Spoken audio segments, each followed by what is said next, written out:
प्रिय विद्यार्थियों, आज हम अरस्तु द्वारा प्रतिपादित दास प्रथा की अवधारणा पर चर्चा करेंगे। जिस प्रकार से प्राचीन भारत में चतुर्वर्णीय सामाजिक व्यवस्था थी, उसी प्रकार प्लेटो ने यूनान में 3 वर्गों की परिकल्पना की थी: शासक वर्ग, सैनिक वर्ग और उत्पादक वर्ग। प्लेटो ने दास प्रथा का जिक्र नहीं किया था, लेकिन अरस्तु ने अपने राजनीतिक चिंतन में दास प्रथा का जिक्र किया और दासों को उपयोगी माना। प्राचीन यूनान में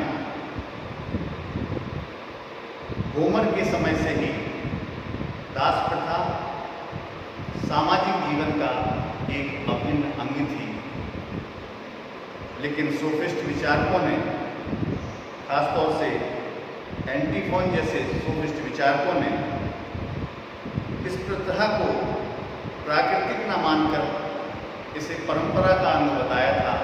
यह परंपरागत तौर पर चली आ रही है और अमानवीय है, दास प्रथा का अंत होना चाहिए, यह मानवीय सभ्यता के अनुरूप नहीं है।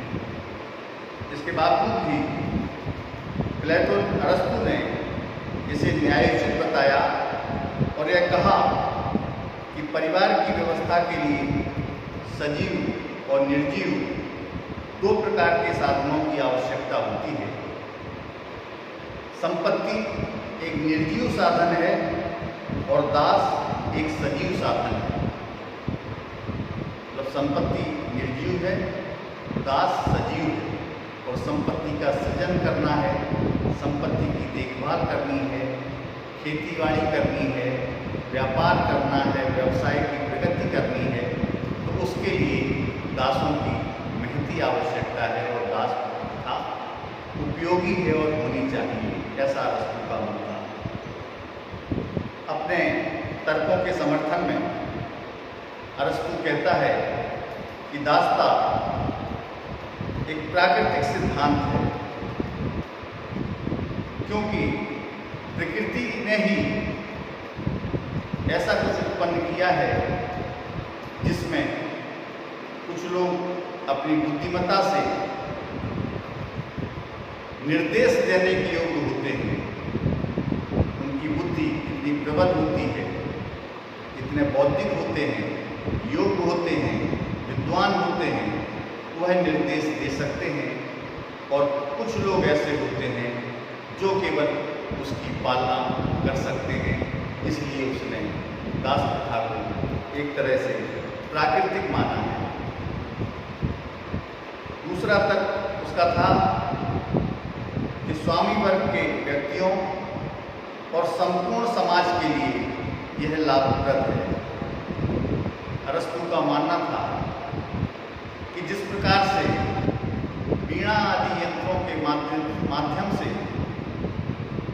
वीणा के बिना उत्तम संगीत उत्पन्न नहीं हो सकता, वैसे ही दासों के बिना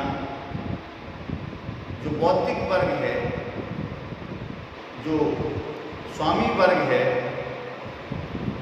उसकी भी उन्नति नहीं हो सकती और वह भी सार्थक नहीं हो सकता। क्योंकि बौद्धिक व्यक्ति अपने कार्य को पूरी तल्लीनता से तब समय दे पाएगा जब उसे वह कार्य करने का पूरा अवसर मिले।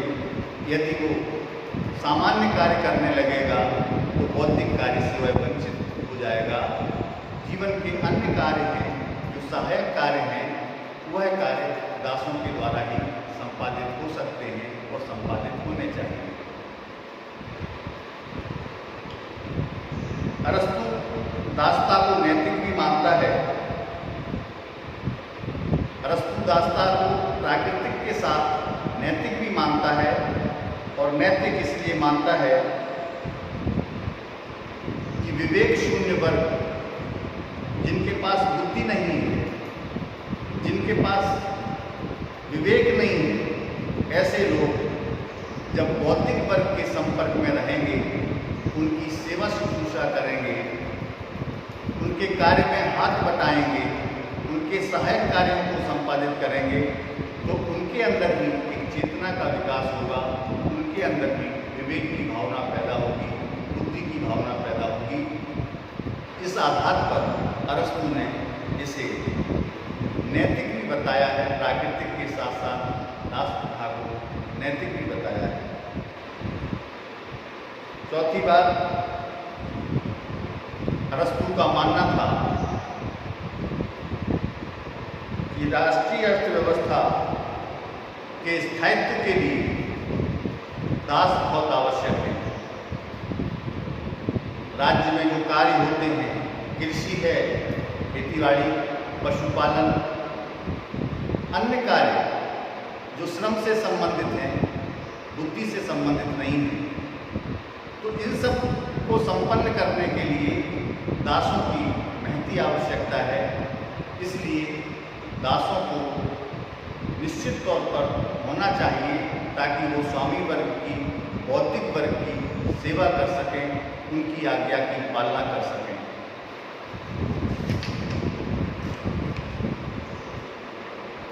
अरस्तु यह भी मानता है कि दासता न केवल आवश्यक वरन सामयिक अनिवार्यता भी है। उस समय की यूनान की जो व्यवस्थाएं थी, जो अर्थव्यवस्था थी, वो बिना दासों के संभव नहीं थी।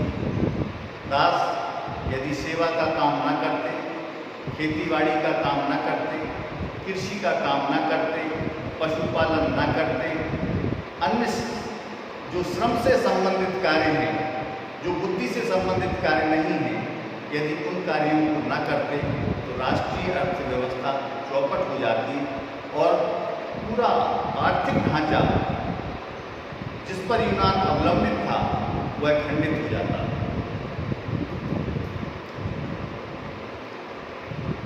प्राकृतिक दास को अरस्तु ने प्रकृति से ही उत्पन्न माना है कि प्रकृति ने कुछ लोगों को बुद्धि दी है, बुद्धिमान बनाया है, विद्वान बनाया है, और कुछ को विवेकहीन बनाया है। इसलिए यह प्राकृतिक है। और दूसरा दास जो अरस्तु ने समझाया है वो है जो युद्ध में पराजित हो गया। जैसा कि सभी देशों में होता रहा है, दुनिया भर में होता रहा है, जो देश युद्ध जीत लेता था, युद्ध में कुछ लोग बंदी बनाए जाते थे, उन बंदी बनाए गए लोगों को दास बना दिया जाता था और उनसे विभिन्न प्रकार के श्रम संबंधी, मजदूरी संबंधी कार्य कराए जाते थे। इन सब के बावजूद अरस्तु का एक सॉफ्ट एटीट्यूड भी है, एक उदार दृष्टिकोण भी है कि जो भी दास हैं उनके स्वामी उनके प्रति सहृदयपूर्ण व्यवहार करें, उन्हें सताएं नहीं, और यदि कोई स्वामी दास को सताए तो राज्य द्वारा उसे दंडित भी किया जाना चाहिए। दासों को आजीवन दास बनाए रखने की नीति अरस्तु की नहीं थी। यदि वो बुद्धि और विवेक को अर्जित कर लेते हैं, प्राप्त कर लेते हैं, तो उन्हें दास प्रथा से मुक्ति के अवसर भी अरस्तु प्रदान करता है। लेकिन एक जातीय अहंकार की भावना भी अरस्तु के अंदर मौजूद थी और वो यह कहता था कि यूनानी कभी भी दास नहीं हो सकते। दूसरे देशों के लोग दास हो सकते हैं, लेकिन यूनान के लोगों को जन्मसिद्ध विद्वान मानता था, इसलिए उसने कहा कि यूनानी कभी भी दास नहीं हो सकते। और अंततः वह कहता है कि दासता जन्म मूलक न होकर, जन्म पर आधारित न होकर गुण पर आधारित होती है। जरूरी नहीं कि दास का बेटा दास ही बने। दास के बेटे के अंदर यदि बुद्धि है, विवेक है, विद्वता है, तो वह दास नहीं हो सकता। इस प्रकार प्रकार का मत भी अरस्तु ने दास प्रथा के संदर्भ में प्रकट किया है। प्राचीन काल में यूनान की जो भी परिस्थितियां रही हों उनके आधार पर अरस्तु के यह विचार थे। हो सकता है कि तत्कालीन यूनान में ऐसी प्रथाएं आवश्यक रही हों, उनकी राष्ट्रीय व्यवस्था के लिए, उनके राष्ट्रीय विकास के लिए, उनकी राष्ट्रीय परंपरा के लिए आवश्यक रही हों, लेकिन आज के समय में अरस्तु की उक्त मान्यताएं समुचित प्रतीत नहीं होती। आज के इस लोकतांत्रिक युग में, संवैधानिक युग में दासता का विचार न केवल अप्रासंगिक है बल्कि यह निश्चित तौर पर घृणित भी है और इसकी निंदा भी की जाती रही है, की जानी चाहिए और इसके उन्मूलन के लिए प्रयास दुनिया भर में आज भी जारी है। आपका इस संदर्भ में कोई मत हो, कोई टिप्पणी हो, कोई आपकी जिज्ञासा हो, उसका समाधान करने के लिए हम सोशल मीडिया के किसी भी माध्यम से सदैव तत्पर हैं। बहुत बहुत धन्यवाद।